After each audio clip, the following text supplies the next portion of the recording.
और मेरी ओर से एक विशेष धन्यवाद करना चाहता हूं, क्योंकि मेरी रुचि का जो विषय है, देश में सबसे पहला सहकारी मंत्री बनने का मौका उन्होंने मुझे दिया है। मेरे लिए बहुत गौरव की बात है।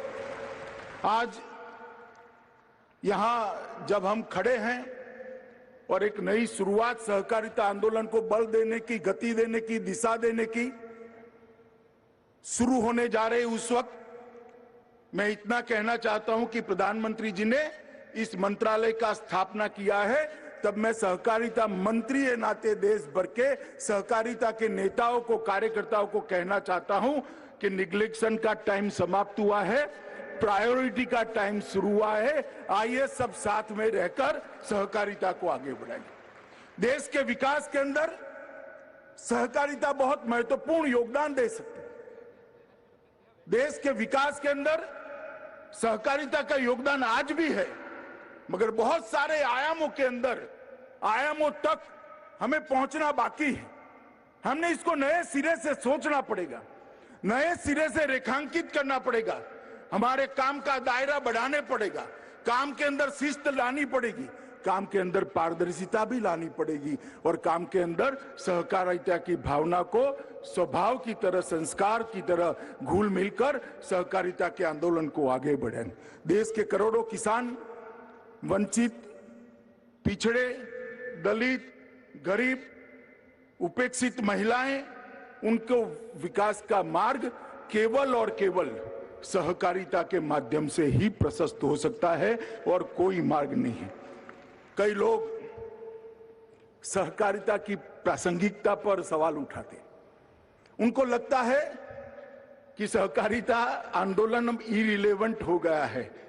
मैं बहुत मन से और बहुत मक्कमता के साथ कहना चाहता हूं कि सहकारिता आंदोलन सबसे ज्यादा प्रासंगिक कभी था तो अभी है और बहुत बड़ी मंजिल अभी काटना बाकी है। हर गांव में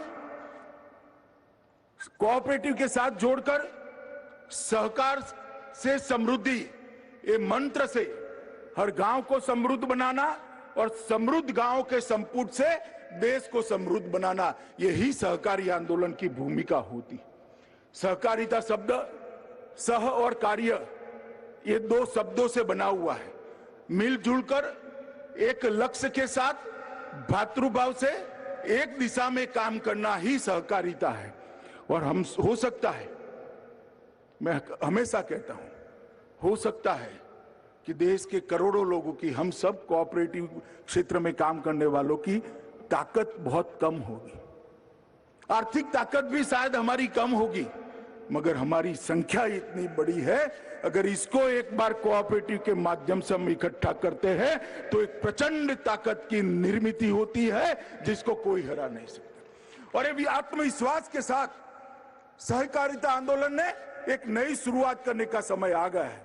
मोदी जी ने एक मंत्र दिया है सहकार से समृद्धि का, और उन्होंने जो $5 ट्रिलियन की इकोनॉमी का लक्ष्य रखा है, मैं आज मोदी जी को आश्वस्त करना चाहता हूं कि सहकारिता क्षेत्र भी आपके $5 ट्रिलियन की इकोनॉमी के लक्ष्य को पूरा करने के लिए एड़ी चोटी का जोर लगा देगा। और मित्रों, हमारी जो सहकारिता से ताकत बनती है, वो ताकत देश को समृद्ध करने की दिशा में आएगी, इसका मुझे विश्वास है। सहकारिता आंदोलन भारत के ग्रामीण समाज की प्रगति भी करेगा और एक नई सामाजिक पूंजी का कंसेप्ट भी खड़ा करेगा। पूंजी के दुनिया भर में कई व्याख्याएं हैं, मगर हम 10,000 साल से जीने वाले लोग हैं, 10,000 साल की संस्कृति का वहन करने वाले लोग हैं। सामाजिक पूंजी का कंसेप्ट, सामाजिक पूंजी का विचार और सामाजिक पूंजी का संस्कार हमारे सहकारिता आंदोलन को बहुत आगे ले जाएगा। कई देशों के अंदर सहकारिता कानून से अस्तित्व में आती है, कई देशों के अंदर सहकारिता छोटी छोटी पैक्स और बाकी सहकारी समितियों के संविधान से अस्तित्व में आती है। भारत में ये व्यवस्था के लिए जरूरी है।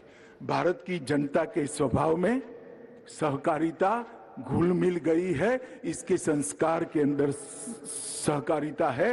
ये कोई उधार लिया हुआ कंसेप्ट नहीं है, हमारे स्वतः काम से प्रकट हुआ ये सहकारिता कंसेप्ट है। इसलिए भारत में कभी सहकारिता आंदोलन कभी भी इरिलेवेंट नहीं हो सकता। मित्रों, मैं बहुत समय से, लगभग 25 साल से सहकारिता आंदोलन से जुड़ा हूं।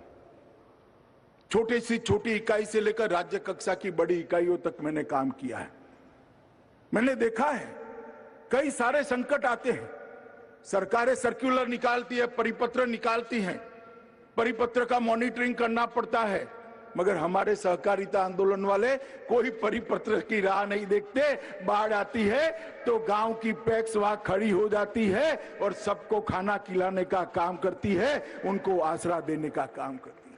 कोई डिस्ट्रिक्ट में कोऑपरेटिव बैंक कितना मुनाफा खर्च हो जाएगा इसका चिंता नहीं करता, डिविडेंड कितना कम हो जाएगा इसकी चिंता नहीं करता। अपने कार्य क्षेत्र के अंदर चाहे अकाल हो, चाहे साइक्लोन हो, चाहे बारिश ज्यादा आई हो, बाढ़ हो, वो काम के लिए एक मुश्त होकर सब खड़े हो जाते हैं। सहकारी आंदोलन ने इस देश को ढेर सारे संकटों में यहां पर बाहर निकालने के लिए अपना योगदान दिया है। सहकारिता भारत के लिए नई नहीं है। 1904 से लेकर आज तक भारत ने सहकारिता आंदोलन ने ढेर सारे मकाम देखे, बहुत चढ़ाई ऊंचाई को भी हमने देखा है। कभी हम गिरे, कभी संभले, कभी आगे बढ़े, तेजी से आगे बढ़े, कभी धीरे हुए, परंतु ये गति नहीं रुकी। और मेरा आप सभी से यही अनुरोध है कि ये गति नहीं रुकनी चाहिए। आज इस अवसर पर मैं सहकारिता आंदोलन को बल देने वाले माधवराव गोडबोले, वैकुंठ भाई मेहता, त्रिभुवन दास पटेल, विठलराव विखे पाटिल, यशवंतराव चौहान, धनंजयराव गाडगिल और लक्ष्मण राव इनामदार जैसे कई लोगों को मैं याद करता हूं और इसको प्रणाम कर कर उनके आशीर्वाद से ये आंदोलन को एक नई गति देने के लिए हम आगे बढ़े, ऐसी प्रार्थना भी करता हूं। मित्रों, जो लोग आज भी मुझे, कई लोग मिलते हैं, कॉर्पोरेट क्षेत्र के लोग भी मिलते हैं, पत्रकार भी मिलते हैं, अलग अलग पॉलिटिकल पार्टी के नेता भी मिलते हैं और सच अर्थ में मुझे पूछते हैं कि सहकारी आंदोलन रिलेवेंट है क्या, उसकी प्रासंगिकता आज भी बनी हुई है क्या, क्या सिद्ध होगा। मैं आज कुछ सहकारी आंदोलन की गुड प्रैक्टिसेस आपके सामने बताना चाहता हूं। सबसे पहले मैं गुजरात से आता हूं, मैं अमूल की बात करना चाहता हूं। अमूल का जन्म सरदार पटेल की दीर्घ दृष्टि से हुआ था। 1946 में अंग्रेजों ने एक फैसला किया कि किसानों ने कंपलसरी फर्जियात रूप से अपना सारा दूध एक प्राइवेट कंपनी को देना पड़ेगा। इसके खिलाफ एक आंदोलन हुआ खेड़ा जिले के अंदर। सरदार पटेल ने त्रिभुवन भाई को कहा कि जब तक आप दूध बेचने की व्यवस्था नहीं करते तब तक दूध का आंदोलन, इसके खिलाफ आंदोलन कभी सफल नहीं होता। और वहां एक शुरुआत हुई अमूल की। सरदार पटेल के मार्गदर्शन में त्रिभुवन भाई पटेल ने 2 प्राथमिक ग्राम दूध उत्पादक समितियों का पंजीकरण किया, जिसमें 80 किसान जुड़े हुए, सिर्फ 80 किसान। और वो अमूल आज कहां है? 2020-21 में उसका ग्रुप टर्नओवर 21,000 करोड़ को पार कर गया है मित्र, 53,000 करोड़, 53,000 करोड़ रुपीस उसको पार कर गए। एक दिन में लगभग 30 मिलियन दूध का प्रबंधन ये हमारा कोऑपरेटिव संस्थान करता है। इसके अंदर 36 लाख किसान परिवार जुड़े हुए हैं और विशेषकर महिलाओं को एम्पावर करने का काम किया है। मैंने तो गांव में देखा है, गुजरात में, शनिवार को जब महिला के हाथ में अपना चेक आता है या कैश आती है, इसके चेहरे पर हर्ष देखकर मन को बहुत अंदर तक शांति होती। 36 लाख किसान परिवारों को अमूल आज अपने साथ जुड़ा है। 18 जिलों का ये फेडरेशन है, 87 से ज्यादा डेयरी के मैन्युफैक्चरिंग प्लांट बनाए हैं और उसकी प्रबंधन क्षमता 39 मिलियन तक की प्रबंधन क्षमता आज बनाई। इंस्टॉल कैपेसिटी 39 मिलियन टन दूध को प्रोसेस करने की है। आप कल्पना कर सकते हैं, बड़े से बड़ी कॉरपोरेट डेयरी जो नहीं कर सकती, ये हमारे अमूल ने कर कर दिखाया है। और मैं मानता हूं यही उदाहरण लेकर हमने आगे बढ़ना चाहिए। लिज्जत पापड़, बहुत कम लोगों को यहां पर भी मालूम होगा, लिज्जत पापड़ कोऑपरेटिव है। 1959 में जसवंतीबेन पोपट नाम की एक गुजराती महिला साहसिक ने 80 बहनों को साथ में रखकर एक कोऑपरेटिव बनाकर पापड़ बनाने की शुरुआत की थी। 2019 में उनका कारोबार 1600 करोड़ से ज्यादा का कारोबार है और 80 करोड़ निर्यात करती है। 45,000 महिलाएं लिज्जत के कोऑपरेटिव आंदोलन से जुड़ी है और ये सक्सेस स्टोरी देश भर की महिलाओं के लिए एक प्रेरणा का स्रोत है। अमूल और लिज्जत दोनों आज सफल है तो देश की महिलाओं का इसके अंदर बहुत बड़ा योगदान है, दूध भरने में भी और पापड़ बनाने भी। इफको जो आज हमारे यजमान है, चेयरमैन साहब भी बैठे हैं, एमडी अवस्थी भी बैठे हैं। इफको ने इस देश की हरित क्रांति को एक नई दिशा देने का काम किया है।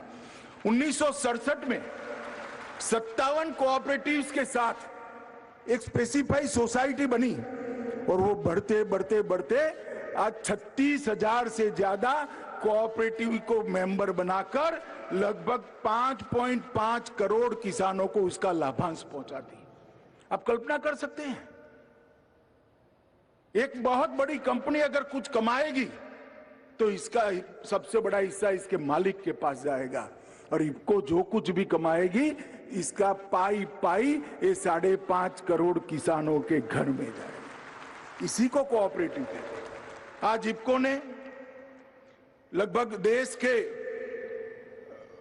उर्वरक की पूरी जिम्मेदारी 2-3 और कोऑपरेटिव को साथ में लगकर उठाई और मैं अभिनंदन करना चाहूंगा चेयरमैन साहब और एमडी जी का, अवस्थी का, कि इन्होंने नैनो टेक्नोलॉजी को जमीन पर उतारकर बहुत बड़ा काम किया और इसके माध्यम से मुझे पूरा विश्वास है कि कोऑपरेटिव संस्थाओं के माध्यम से ही आने वाले दिनों में वो दिन दूर नहीं है कि उर्वरक खाद इंपोर्ट करने की जरूरत नहीं पड़ेगी। हम आत्मनिर्भर बनेंगे और हमारा उर्वरक हमारे देश में भी बढ़े। इसी तरह से क्रिप्को भी लगभग 9,500 समितियों का बना हुआ एक संघ है।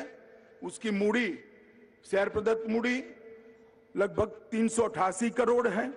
शेयर धारकों को एक साल में 2118 करोड़ रुपए का लाभांश क्रिप्को ने दिया है। आप इससे कल्पना करिए, ये सब सक्सेस स्टोरी है।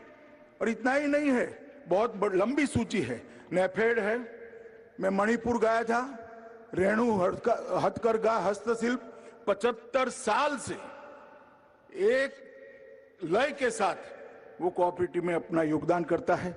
1925 से चलती हुई उरालुंगल श्रम अनुबंध सहकारी समिति केरल, थोटा मार्ता सहकारी संघ द्रावणगिरी कर्नाटक, कोझिकोड जिला सहकारी हॉस्पिटल, ढेर सारी चीजें जिन्होंने सहकारी आंदोलन के माध्यम से कैसे छोटे छोटे लोगों से पूंजी इकट्ठा कर देश के अर्थतंत्र और देश के विकास में कितना बड़ा योगदान दे सकते हैं और सभी मुनाफा वो छोटे छोटे निवेशकों के घर में कैसे जा सकता है, इसका उदाहरण प्रस्तुत किया। मगर आज लगभग सारे संस्थानों के कर्ता धर्ता यहीं पर है, प्रबंध निर्देशक है, चेयरमैन है, डायरेक्टर्स हैं। मैं सबको निवेदन करना चाहता हूं कि हमने काफी कुछ करना बाकी है। क्या बीज संस्करण में हमारी ये सफल कोऑपरेटिव अपना योगदान नहीं दे सकती है? क्या अच्छे बीज क्यों विदेश से लाने पड़ेंगे? बीज के क्षेत्र में हम आत्मनिर्भर नहीं हो सकते हैं? क्या कोई कोऑपरेटिव चैलेंज एक्सेप्ट कर किसानों की उपज को निर्यात करने का ट्रेडिंग हाउस नहीं बन सकती है क्या, जिसके माध्यम से छोटी छोटी मंडियां अपनी उपजों को विदेश में एक्सपोर्ट कर सके? निश्चित बन सकती है। फूड प्रोसेसिंग का दुनिया भर में पूरा बाजार पड़ा है, छोटा किसान नहीं कर पाएगा और किसी को रुचि भी नहीं है, और करेगा तो भी किसान तो वहीं का वहीं रह जाएगा। अगर ये हमारे सफल कोऑपरेटिव एक एक क्षेत्र को पकड़कर एक्सपांशन का काम करे, तो मुझे विश्वास है कि 5 साल के अंदर कोई ऐसा क्षेत्र नहीं होगा जहां कोऑपरेटिव की पैठ नहीं होगी।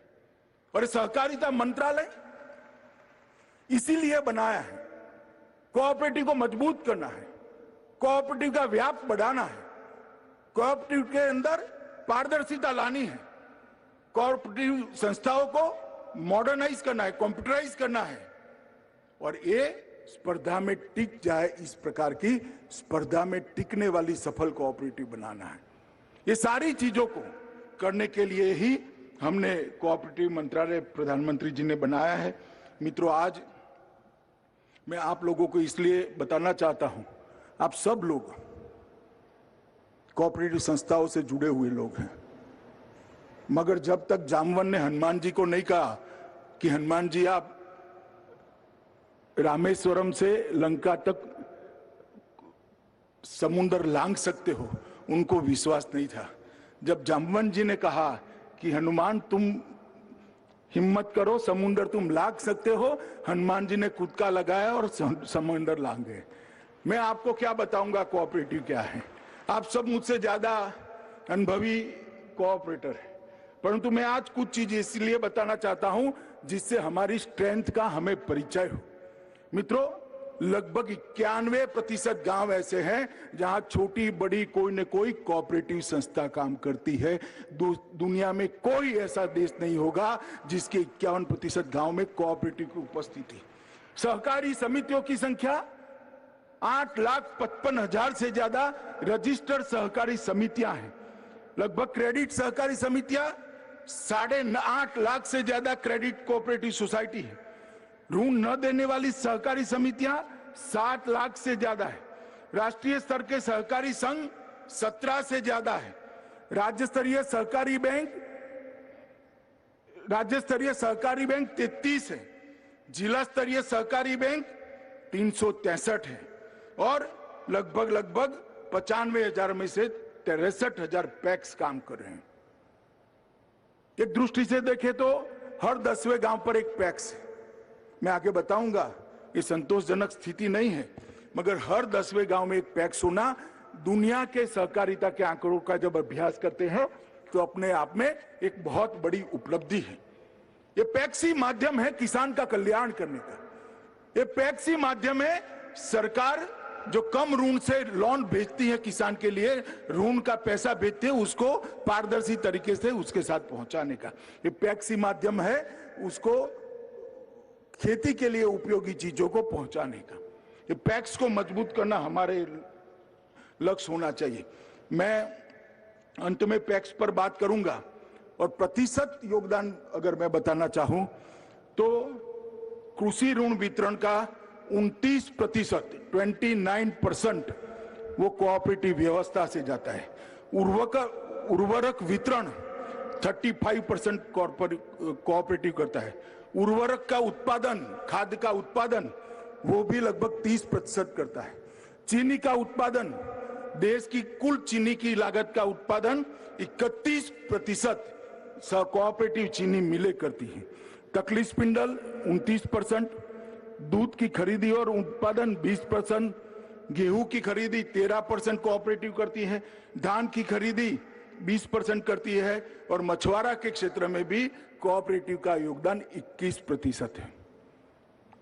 मैं इसलिए आंकड़े कहता हूं मित्रों कि एक बहुत मजबूत प्लेटफॉर्म पर आज हम खड़े हैं। अब समय आ गया है कि नए लक्ष्य तय करना और नए लक्ष्यों को सिद्ध करने के लिए आगे बढ़ना। ये प्लेटफॉर्म जो हमारे पुरखों ने, भारत के कोऑपरेटिव आंदोलन के पुरखों ने हमें दिया है, वो प्लेटफॉर्म पर एक मजबूत बहुमंजिला इमारत बनाने का काम यहां हॉल में बैठे हुए और ऑनलाइन जुड़े हुए सभी सहकारी कार्यकर्ता, और इसीलिए मोदी जी ने ये सहकारिता आंदोलन का गति देने के लिए सहकारिता मंत्रालय की रचना की। हमारी सफलता 4 ही चीजों पर निर्भर हो सकती है: संकल्प शक्ति, साफ नियत, परिश्रम और संघ भाव से काम करना। ये 4 मूल सिद्धांत है। अगर हम सब अपना कोऑपरेटिव के अंदर इसको लेटर एंड स्पिरिट में पहुंचाते हैं तो मुझे लगता है हमारे आंदोलन को बहुत बड़ी गति मिलेगी।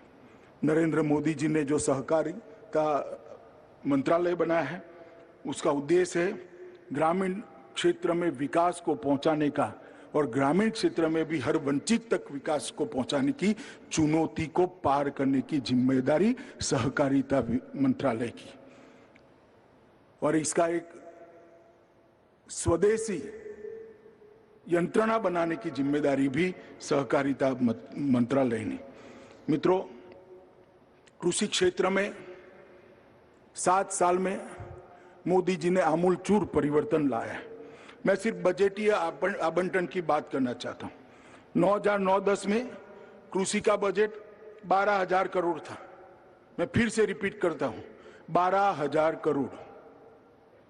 12,000 करोड़ बहुत बड़ा लगता है, मगर 2020-21 में इस बजट को बढ़ाकर 1,34,499 करोड़ रुपया कृषि का। मैं इसलिए बताता हूं कि कृषि क्षेत्र नरेंद्र मोदी सरकार की प्राथमिकता है और कृषि तो समाचारों में અત્યારે બસ આટલું જ। વધુ સમાચાર માટે આપ